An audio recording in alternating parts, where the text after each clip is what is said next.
Olá pessoal, então vamos finalizar então a frente B, módulo 6, relações métricas no triângulo. Bom, uma importante relação que existe é a relação entre a medida da mediana relativa à sua hipotenusa. Então, logicamente, que serve apenas para triângulos retângulos. Então, em todo triângulo retângulo, a mediana, que nesse nosso exemplo é a medida do segmento AM, relativa à hipotenusa, então, ela mede a metade dessa hipotenusa. Então, o AM nada mais vai ser que o segmento BC, ou o lado BC, ou a hipotenusa BC do triângulo retângulo em A, dividido por 2. Bom, aqui nós já temos exatamente uma aplicação, né, desta informação anterior. Então, o que ele quer nessa questão é exatamente relacionar aí a distância percorrida em função do tempo. Sempre essa distância é a distância do ponto M até o ponto A. E nós temos ali 3 estágios. Estágio da viga em relação ao cabo de aço. Então, o cabo de aço puxa a viga e o nosso objetivo é achar sempre no estágio 1, no 2 e no 3 a distância do ponto O ao M. E lembrando que M é o ponto médio do segmento que representa quem? A viga. Então, nessa questão, nós já temos 2 estágios muito claros que é essa distância OM. O estágio 1, vamos chamar de tempo 1, e do estágio 3 no tempo 3. O que ele é, então? Como o M é o ponto médio da viga, então temos o OM sendo a metade desse comprimento, tanto no estágio 1 quanto no estágio 3. Bom, já no estágio 2, nós temos ali a formação de um triângulo retângulo, correto? Então, temos que lembrar que em todo triângulo retângulo, a mediana relativa à hipotenusa mede a metade da hipotenusa. Então, vamos lá. Aquele elemento é a mediana relativa à hipotenusa, não é? Bom, se aquele ali é a mediana, o que nós temos então? Que a distância, tanto no tempo 1 quanto no tempo 3 e agora no tempo 2, nós temos a distância sempre sendo o mesmo valor, ou seja, a metade da hipotenusa. Então, é uma constante ao longo do tempo. Independente de qual posição ele vai estar, sempre ele vai ter essa representação, essa distância do O até o M, sendo sempre a metade da viga. Então, nós temos 2 importantes relações, a começar então pela lei dos senos. Então, aqui no caso, nós temos um triângulo inscrito numa circunferência com lados A, B e C. E ângulos opostos a esses lados, ângulo A, ângulo B e ângulo C. A lei dos senos é bem tranquila, né? Ou seja, o lado está sempre para o seno do ângulo oposto a este lado. Então, lado A em relação ao seno do ângulo oposto ao lado A, que é o seno do ângulo A. E assim vai indo, B em relação ao seno B e C em relação ao seno C. Bom, se esse triângulo está inscrito numa circunferência, que não é obrigatório, mas se ele estiver inscrito, essa relação, essa divisão, ela vai me dar sempre o diâmetro desse círculo. Então, aqui nós temos alguns exemplos para trabalharmos com a lei dos senos. Então, nós temos aqui um triângulo retângulo. Sabemos que o alfa é 120 graus, o AB e o AC, ambos valem exatamente igual a 1. O que nos leva a pensar que quando nós temos um triângulo retângulo e que os catetos valem ambos iguais a 1, o que nós temos ali então? O triângulo ABC, ele é isósceles.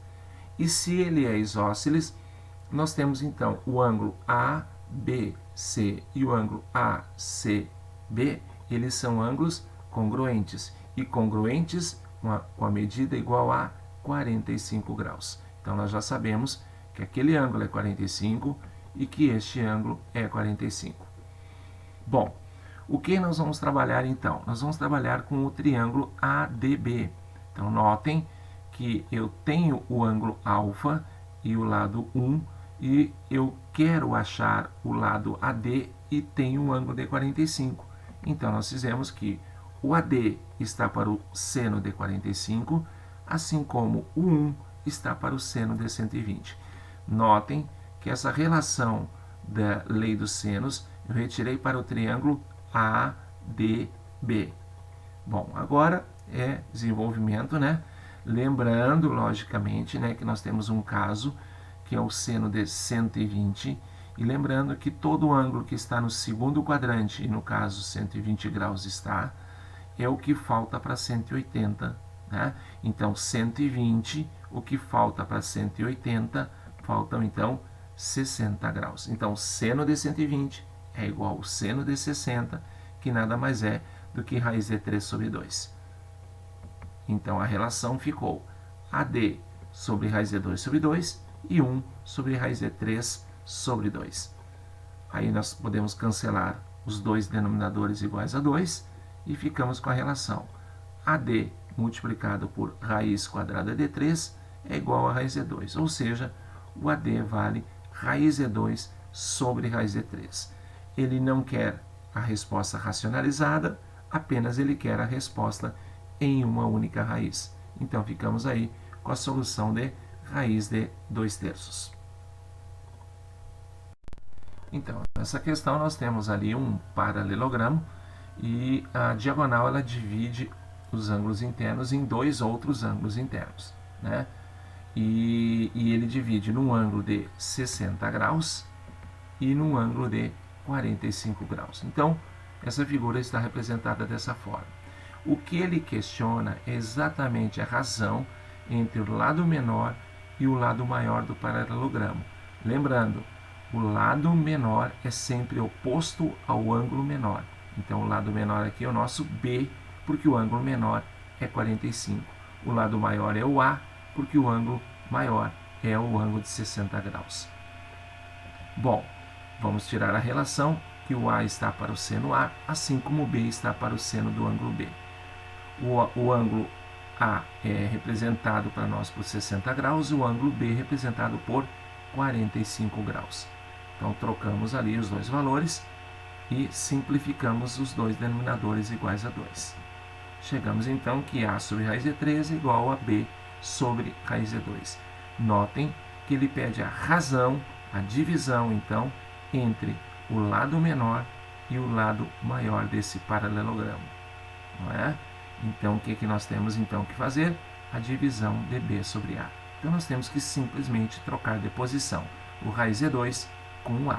Então, nós ficamos com raiz de 2 sobre raiz de 3 e, neste caso, em particular, nós temos que racionalizar. Então, multiplicamos e dividimos por raiz quadrada de 3 e chegamos, então, em raiz de 6 dividido por 3. Já nessa questão, tu tem ali 3 ilhas chamadas de A, B e C, né? Eles estão numa escala de 1 para 10.000, mas isso deixamos para o final. Das alternativas, a que mais se aproxima da distância entre as ilhas A e B. Pois muito bem, a gente tem todos os ângulos internos do triângulo. Um é 105, o outro é 30 e o outro é 45. Lembrando que a soma dos ângulos internos, seja o triângulo que for, é sempre 180. Então, nosso ângulo é 45. Bom, agora nós temos então o quê? Que encontrar o lado AB, que é exatamente a distância entre as ilhas A e B. Então, nós podemos usar a relação, né, da lei dos senos, ou seja, o AB está para o seno do ângulo oposto, que é o ângulo de 45, assim como o 12 está para o seno do ângulo oposto, que no caso é 30 graus. Trocamos então raiz de 2 sobre 2 e por 1/2 os valores respectivamente do seno de 45 e o seno de 30. Simplificamos os dois denominadores e ficamos então com o AB valendo 12 raiz quadrada de 2. A raiz quadrada de 2 é aproximadamente 1,4, né? Então nós vamos trocar o raiz de 2 por 1,4 e vamos chegar em 16,8. Não esqueça que a gente está aí com 16,8 centímetros e nós temos uma escala, né? Uma escala é uma escala de 1 para 10.000. Então nós temos que lembrar que se o objetivo é encontrar o valor do AB agora com o valor real e não com a escala, é simplesmente lembrar que eu vou multiplicar o AB por 10.000. Então, nós multiplicamos o AB por 10.000. Chegamos, então, em 168.000 centímetros, que equivale a 1,68 quilômetros. Como é um valor aproximado, chegamos, então, em 1,7 letra E.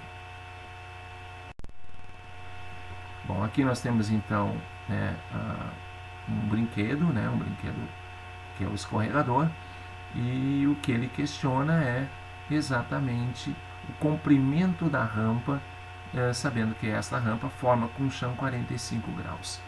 Pois muito bem, lembre que nós temos ali um escorregador cuja a escada tem 8 degraus espaçados de 25 centímetros, ou seja, 8 vezes 25 me dá 200 centímetros, que em metros, que é a resposta ele quer em metros, equivale a 2 metros. Aí o que nós temos que encontrar? O valor do x. O que nós vamos aplicar então? A lei dos senos.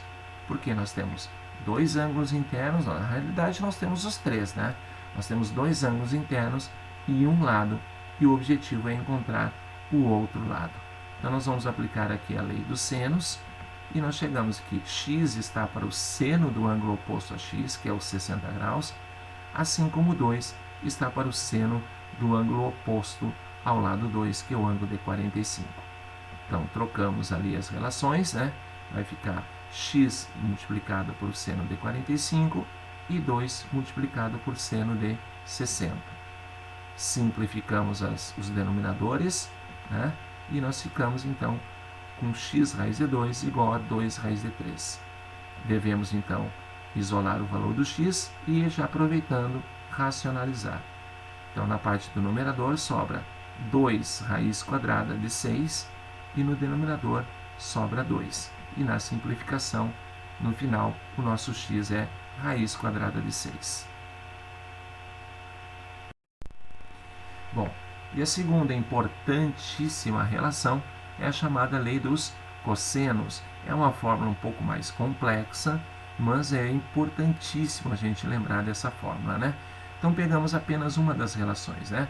Que, por exemplo, que um lado, o a ao quadrado, é igual a b ao quadrado mais c ao quadrado, então a soma dos dois outros lados elevados ao quadrado, menos 2 vezes o produto desses dois lados e vezes ainda o cosseno do ângulo formado por esses dois lados. E depois vocês têm as outras relações que todas, né, equivalem à mesma relação inicial. Bom, aqui ele já está dizendo nessa questão que ele pede para aplicar uma lei dos cossenos, né? E a pergunta dele é: quanto vale o cosseno do ângulo θ? Então a gente tem a relação a ao quadrado b quadrado mais c quadrado menos 2 vezes o bc multiplicado pelo cosseno do ângulo A. Então nós chamamos o A de 4, nós chamamos o B de 2 e o C de 3. E o ângulo A chamamos de θ. Então a gente organiza melhor a expressão: 16 igual a 4 mais 9 e menos 12 cosseno θ. Vamos isolar o cosseno θ, né? E no isolar o cosseno θ chegaremos em que cosseno θ é igual a menos 3 dividido por 12, ou seja, menos 1/4. Essa questão ela foi muito direta, né? Ou seja, ela automaticamente já nos direcionou a aplicação de uma lei dos cossenos, mas nem sempre é assim que a gente tem as questões, né? Tipo esta. Tu tem dois lados de um triângulo, medem 8 e 10. Então aqui nós colocamos o 8 e ali, por exemplo, nós colocamos o 10. E esses lados formam um ângulo de 60 graus. Então ali está o nosso 60 graus. E ele pede direto o valor do terceiro lado. O que nós temos à disposição? Dois lados e o ângulo formado pelos dois lados. Então nós vamos aplicar aqui a lei dos cossenos, né? Então a lei dos cossenos, em que A vai ser o objetivo da questão, o B e o C 8 e 10, tanto faz a ordem, né? Não muda nada, menos 2 vezes o produto do 8 pelo 10 e multiplicado ainda pelo cosseno de 60 graus. Organiza melhor, o cosseno de 60 nada mais é do que 1/2, e ficamos que A ao quadrado é igual a 84. A gente extrai a raiz de 84 e fizemos a decomposição do 84, que nada mais é do que 2 ao quadrado vezes 21. Quem tem o quadrado numa raiz quadrada, cai fora da raiz sem o quadrado. E, portanto, o A vai ficar 2 raiz quadrada de 21. Se 4, 5 e 6 são as medidas do lado de um triângulo, o cosseno do seu menor ângulo. Então, aqui já desenhamos então um triângulo com lados 4, 5 e 6. E por que ele está questionando aquele ângulo θ? Porque ele quer o cosseno do seu menor ângulo. E o cosseno do menor ângulo está associado sempre oposto ao menor lado. Se o menor lado é 4, o menor ângulo vai ser aquele valorzinho de θ. Bom, feito isso, aplicamos novamente a lei dos cossenos, né? Então, que A ao quadrado igual a B ao quadrado mais C ao quadrado menos 2 vezes B vezes C e vezes o cosseno do ângulo θ. O nosso A é 4, o nosso B e o C 5 e 6 e desenvolvemos e isolamos o valor do cosseno de θ. Então, o cosseno de θ vai ser 45 sobre 60. E na simplificação, ficamos então com 3/4. Bom, outra parte importante, em termos de até questões que já caíram, né, no Enem, é a questão da natureza de um triângulo. Nós temos um triângulo retângulo, e aí no triângulo retângulo vocês têm a relação de Pitágoras, né? A ao quadrado igual a B ao quadrado mais C ao quadrado. Nós temos um triângulo acutângulo, né, em que o maior lado ao quadrado é menor que a soma dos dois outros lados ao quadrado.